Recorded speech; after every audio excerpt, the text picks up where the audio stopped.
मित्रों, मैं डिप्लोमेटिक हर्ष और हमारे साथ कवि भास्कर राय हैं। जैसा कि आप लोग जानते हैं कि यह कूटनीति का एक स्थान है तो साहित्य का गढ़ है। उसी बीच आपको एक वीर रस की कविता सुनाने के लिए हमारे मित्र आपको सुनाने वाले हैं। तो सबसे पहले तो आपका बहुत बहुत धन्यवाद कि आपने हमें जा रहा था आते हुए बुलाया और कहा कि यदि कोई काव्य पाठ हो जाए तो जितने भी हमारे दोस्त बंधु बैठे हुए हैं उनका भी थोड़ा समय बीत जाएगा अच्छे से। तो मैं सीधे अपने रचनाओं पे आता हूँ। और जैसा आपने कहा वीर रस, तो रस तो खैर ठीक है, विभिन्न प्रकार के आदमी के जीवन में आते रहते हैं, उस प्रकार का इंसान लिखता रहता है। अपने वीर रस पे ज़्यादा जोर डाला है तो मैं उस पर अपनी पहली रचना पढ़ने का कोशिश करता हूँ। चाहूँगा कि आप लोग उसे मन से सुने, संभालिएगा पंक्तियाँ। मैं पढ़ना प्रारंभ करता हूँ कि हाँ नहीं मैं कर सका हूँ रूप का सौंदर्य वर्णन, हाँ नहीं मैं कर सका हूँ रूप का सौंदर्य वर्णन, ना ही गोरियों के हुस्न जाल को मैं लिख सका। और राह पे बच्चा कोई जो भूख से रोता दिखा तो सिसकिया मैं लिख सका, गुलाल ना मैं लिख सका। और आप लिखते तो गए हाँ प्रेम में रसछंद, किंतु आप लिखते तो गए हाँ प्रेम में रसछंद, किंतु नारियों का रूप रंग हाल ना मैं लिख सका। और सैनिकों पे सरहदों का रक्त जो बहा तो रक्त रक्त ही सदा लिखा, गुलाब ना मैं लिख सका। वाह वाह, जबरदस्त है। धन्यवाद। अच्छा, दूसरा कुछ सुनना चाहते हैं? हाँ, इसी कड़ी में आगे बढ़ता हूँ। ठीक है। इसी रस को ही आगे वीर रस को आगे बढ़ाया जाए जो कि युवाओं के लिए प्रेरणा सूत्र है। कि मैं किसी गोरी के सुंदर रूप को तो ना लिखूंगा, ना ही प्रेमालिंगनों के गीत ही मैं गाऊंगा। कि मैं किसी गोरी के सुंदर रूप को तो ना लिखूंगा, ना ही प्रेमालिंगनों के गीत ही मैं गाऊंगा। और जब तलक राहों पे बच्चे भूख से रोते रहेंगे, तब तलक श्रृंगार के मैं छंद ना लिख पाऊंगा।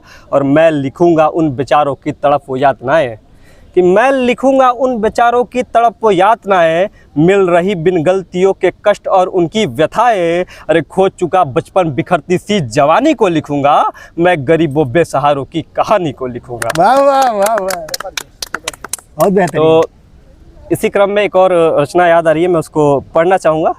सुने आप लोग कि रणभूमि में रण कौशल दिखलाते हैं जो वीर नहीं भयभीत कभी फिर होते हैं वो तरकस तीर कमानों से।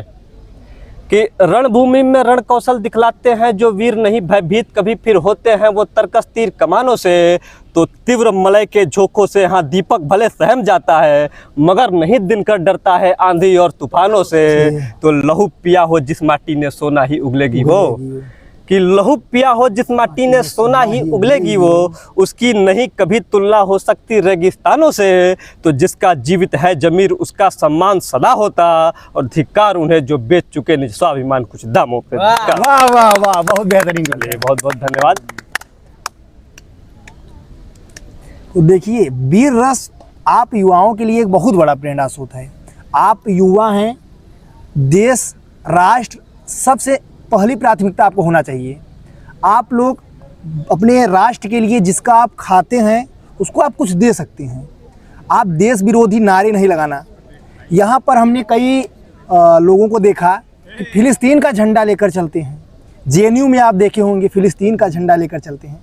आप भारत माँ को मतलब खा रहे हैं, भारत माँ का भोजन कर रहे हैं, भारत माँ का जीवन यापन कर रहे हैं, भारत माँ का, और आप उस देश को आगे बढ़ा रहे हैं जो आपको क्या देता है। तो हम सभी युवाओं से हम लोगों की यही मांग है कि आप अपने राष्ट्र के लिए, आप किसी पार्टी से, हम लोग पार्टी वाली बात नहीं यहाँ करने आए हैं। हम आपको अपने देश के, अपने मिट्टी के, आप जिस प्रकार अपने माता पिता को कुछ नहीं दे सकते, एक भी दूध का कर्ज आप नहीं दे सकते, आप अपने देश को अगर सेवा किए तो 0 पॉइंट ही कुछ आप दे सकते हैं। आप इस धरती का, इस पृथ्वी को आप कुछ देने के लिए आपके अंदर काबिलियत ही नहीं है। बहुत धन्यवाद आपका। अभी एक मिनट में कुछ कहना चाहता हूँ। अभी आपने बोला कि भारत माँ के सपोर्ट में रहे, बात करना चाहिए। बिल्कुल सही कहा। उसमें मुझे 4 पंक्ति अचानक से याद आ गई, 4 लाइन की एक पंक्ति याद आ गई कि बहुत जगहों पे आपने देखा है कि जब भारत माता का जयगान होता है तो कुछ विशेष वर्ग के लोग जयकारा लगाने में शर्माते हैं, भारत माँ की जय करने में संकोच करते हैं। उनके लिए 4 लाइनें मैंने लिखी तब कि भारत माँ के नारों का जयगान नहीं जो कर सकता, भारत माँ के नारों का जयगान नहीं जो कर सकता, इस पुण्य प्रतापी माटी का यशगान नहीं जो कर सकता। अरे गद्दार है मेरी नज़रों में वो द्रोही राष्ट्र का भारी है, और इस भारत की भूमि पर रहने का हरगिज ना अधिकारी है। वाह वाह, चलिए धन्यवाद। भारत माता की जय, जय। भारत माता की जय। जय। बहुत बहुत धन्यवाद आपका, जुड़े रहे डिप्लोमेटिक हर्ष के साथ और कवि भास्कर के साथ। बहुत बहुत धन्यवाद।